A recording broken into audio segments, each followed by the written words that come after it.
My name is LINUS OKORIE. Welcome to the Leadership Clinic. Today, I'll be talking to you about a very important subject that is key for your survival as a leader. 3 important treasures that you need to make a difference in life. 3 important treasures that you need to make a difference in life.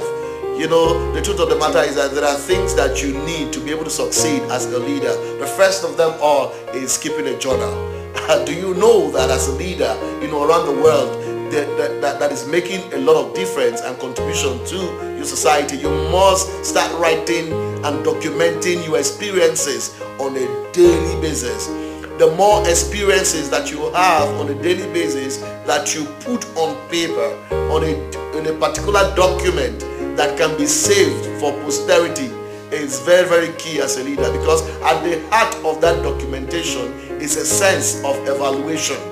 The more you begin to observe life, the more you begin to observe the attitude and the experiences of those around you per time in every given assignment or task, you can each day document your experiences. Those experiences can become key for mentoring the next generation of leaders. It is a document that is very critical, that you must per time. The benefits are huge. As a leader, you cannot afford not to have a journal. A lot of people have written quite a lot of books just because they were able to keep journals as leaders. A lot of people have examined their lives so far because they're able to keep journals. Your ability to keep journals will help you examine your life on a daily basis, so that you'll be able to identify where you have made mistakes and where you can improve your life. It was Socrates that said, an unexamined life is not worth living at all.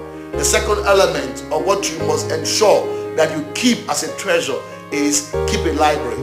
Every leader that has made a difference has donated a library to the world, because the moment you begin to collect books, you are collecting the experiences of people that have spent 10 years, 15 years, 20 years, 50 years, 70 years, 80 years writing about their life experiences, and they document it in a book.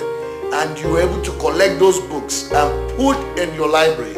As you begin to read those books and sometimes make comments on those books, can you imagine the immeasurable level of wisdom that you're living for generations yet unborn?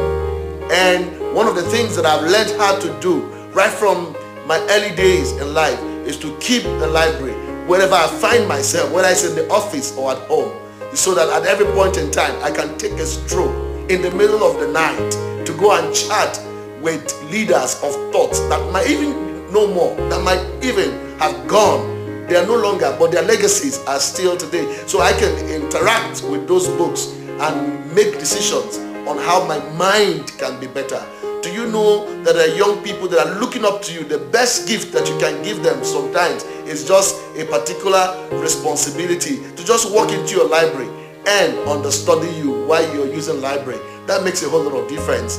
Where you are no more, your library will become one of the most precious gifts that society can benefit from. I had that experience. I had a particular distinguished personality, one Chief Chris Asoloka. I can never forget the first time he invited me to his library.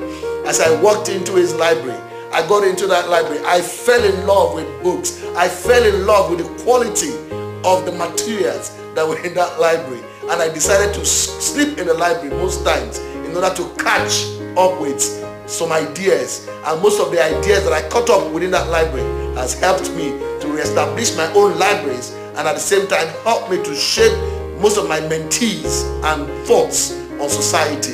And now I've been able to write my own books, as the case may be. If you continue to make this happen, perhaps our country will begin to document experiences like never before, and then young people coming up will learn from the experiences and the history of our country on how we have been able to become great leaders that are shaping thoughts around the world.